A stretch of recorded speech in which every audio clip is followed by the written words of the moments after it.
Bonjour, aujourd'hui je vais vous présenter un mini PC. Je ne sais pas si vous avez vu, mais le Raspberry Pi 5 est annoncé.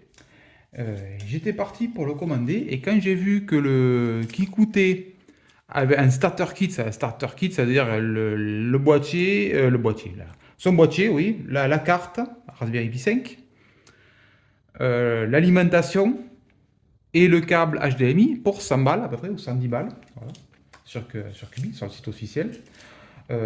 Auquel il faudrait ajouter le chapeau, le hat, pour avoir le connecteur PCI Express, pour PCI Express M2, je veux dire, pour brancher les disques durs, et ajouter un disque dur. Et finalement, en regardant sur D-Labs, j'ai trouvé un mini PC à 130 euros. Un mini PC, bon, comme d'habitude, un mini PC il est vraiment tout petit, vous pouvez voir, on va mettre ma main dessus. Ou pour se rendre compte, est-ce que j'ai un truc qui traîne à côté, une souris, voilà, vous voyez. Le mini PC est vraiment tout petit. Donc, il est de la marque Nigopi, je crois, un truc comme ça. Ouais, Nigopi. Bizarre la marque, mais Nigo. Non, Nipoji. Nipoji. Bon, bref, je sais pas comment ça se dit. Nipoji, voilà, plutôt. Mini PC de chez Nipoji, donc 130 euros. J'ai regardé sur D-Labs, je suis tombé sur cette offre, donc elle était en promo. Euh, donc, le mini PC est vraiment tout petit. Et en bonus, il a livré avec son extension là. Et ça se branche dessous, je sais pas comment, voilà, comme ça. On le pose juste dessus. Voilà. Un peu crocheté, il y a un verrouillage de l'extension. Et là, c'est juste une extension pour ajouter un disque dur au format classique 2,5 pouces SATA. Voilà. Donc un 2,5 pouces sous ce capot, là, on peut le mettre.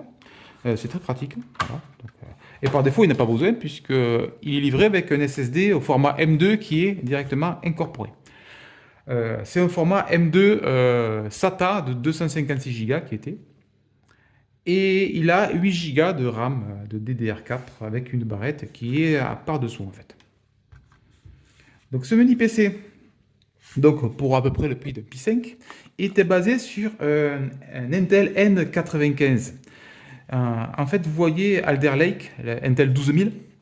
Les Intel 12000, il y a des Pi-Core, des corps performance, P-Core en fait en français, et des I-Core, des corps économiques, E-Core voilà, en français.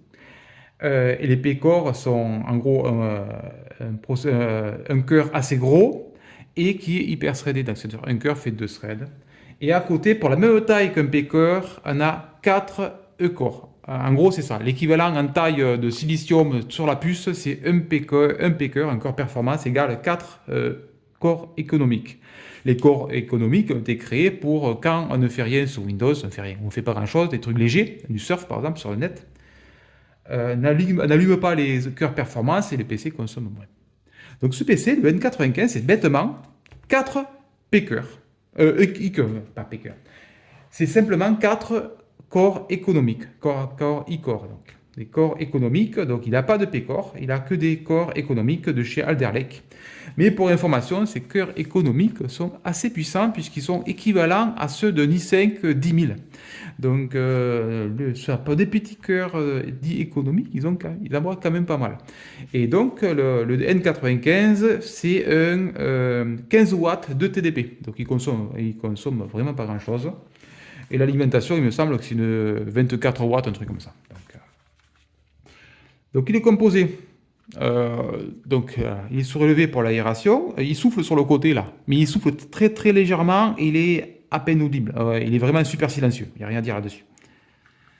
Donc on va tout petit. Hop, je commence sur le côté droit, bouton power. 2 ports USB 3.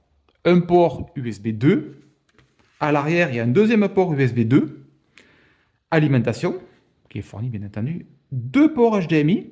Il y a un câble HDMI qui est fourni. Je ne sais pas où il est d'ailleurs. Je ne sais pas où je l'ai mis. RJ45 format 1 gigabit, bien entendu. Un jack, pratique pour avoir le son. Et un port Kensington si on veut sécuriser le petit PC.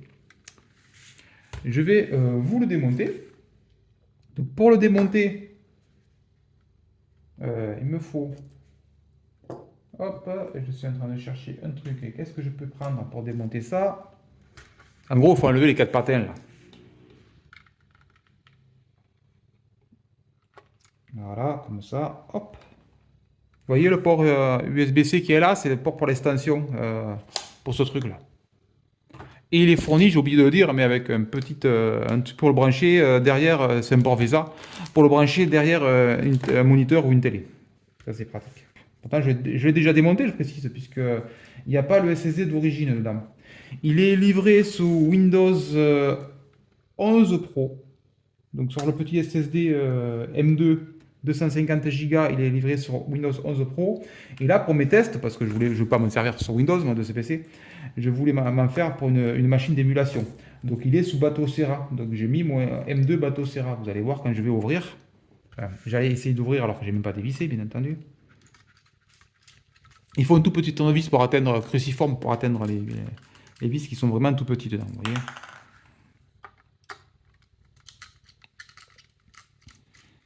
Et quand on le démarre, le tour est bleu là. Là, le contour est bleu. Bon, après, je ne sais pas si je le démarrerai, puisque là, c'est vraiment juste pour vous démonter le PC, vous faire avoir un petit unboxing, que j'ai déjà désamorcé, mais une petite présentation rapide du PC, des caractéristiques techniques, voilà.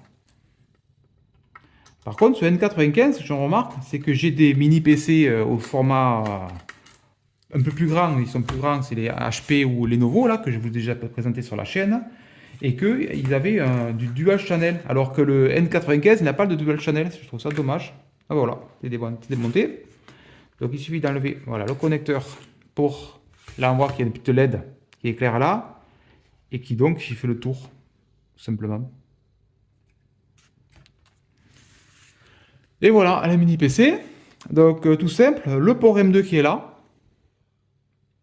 Donc là, j'ai mis mon propre SSD. Par défaut, il y a un M2 250 Go SATA qui n'est pas SATA, un M2 SATA qui n'est pas avec un radiateur. Mais il a un radiateur, c'est bien pratique. Et là, vous remarquerez qu'il y a un port SATA juste là.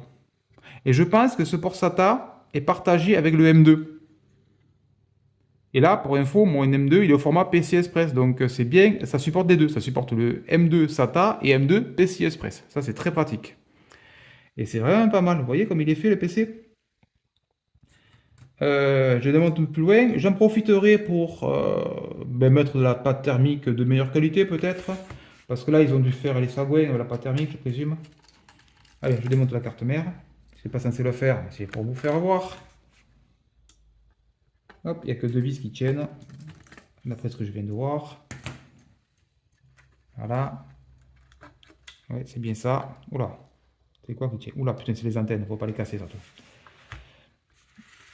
La carte, c'est donc une Sodim DDR4. Moi j'ai une, c'est écrit dessus, 2666. Et dans le BIOS, c'était configuré en 2400. Donc dans le BIOS, j'ai mis 2666. C'est con de perdre des performances. Alors que là, ça coûte rien. Donc voilà, donc si vous voulez passer, là il y a 1 Go. Si vous passez à 16 ou 32 Go, c'est possible, il faut changer la carte. Et je vous conseille de prendre une PC 3200 pour exploiter pleinement les performances du petit PC. Donc je vais juste rebrancher ça pour éviter, comme c'est tout bête, c'est juste pour éviter de... Voilà, comme ça se branche. Pourquoi je fais ça? Voilà, il faut bien le mettre par le fond, voilà, ça doit sortir là. Vous voyez, les ports ils sont à ras. Je vais démonter donc le radiateur. Je précise qu'il est très silencieux. Ça, il n'y a pas de problème. Là-dessus, il a été bien, le BIOS est bien optimisé. D'ailleurs, en parlant BIOS, je ne sais pas. Ah, il y a un petit ressort, donc il ne faut pas le perdre. On va mettre les vis sur ce ressort. Hop. Comme je ne sais pas si les tailles sont différentes ou pas, on va tester de suite. Hop. Deuxième, c'est les mêmes. Et le troisième. Il y a que 3. Il y a que 3. Oups. Est-ce qu'il est aimanté? Oui, il est aimanté. Et je vous défais. Si ça va bien sortir. C'est bon, ça sort. Ah, j'ai débranché le BIOS, j'aurais pas dû. Ah, ils ont bien tartiné. Regardez. Bon, après, moi j'aurais mis 2 petits points. Je vais mettre de la MX4. Donc je nettoie tout ça et je reviens. Donc vous voyez, cette carte mère est franchement bien faite pour un petit machin de rien et tout là. Au moins j'ai de la marge. J'aurais pas dû défaire à mon... Ah, c'est comme ça, putain. j'aurais pas dû défaire la pile, parce que là, le BIOS, je le reset. C'est pas bien grave, j'irai dessus, je remettrai. Donc voilà, c'était petite présentation de ce rapide, à niveau matériel de ce ni je sais pas quoi là, ni Pogi, ni Pogi, voilà, c'est écrit là, tout petit. Et donc franchement, j'ai mis Bateau Serra, je sais pas si vous voyez là, la dernière version de Bateau Serra, elle est compatible avec. Il faut juste aller, pour le son, il faut juste activer le son sur le HDMI, parce que par défaut c'est sur le jack, donc il n'y aura pas de son. Donc activer le son HDMI et il fonctionne parfaitement. Et c'est assez puissant pour faire émuler une PlayStation 2. Donc tout ce qui est intérieur à PlayStation 2, ça marche nickel. C'est-à-dire Dreamcast, GameCube, et toutes les consoles, Nintendo 64, voilà, tout ce qui est inférieur à la PlayStation 2 en performance, ça tournera très bien. Et donc c'est un petit PC pour 130 euros, il est livré avec 240 Go, moi j'ai mis, là il y a un 1 Tera dessus. Donc si vous voulez vous amuser, donc une petite machine d'émulation, ou une machine pour faire autre chose, ça marche bien d'ailleurs sur Windows, c'est étonnant. Bon, c'est pas très nerveux, mais il faut avoir de la bureautique et pour aller sur YouTube, ça marche très bien.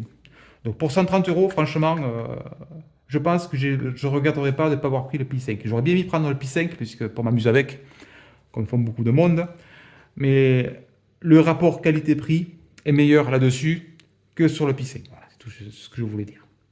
Donc j'espère que cette vidéo vous a plu et on se retrouve bientôt.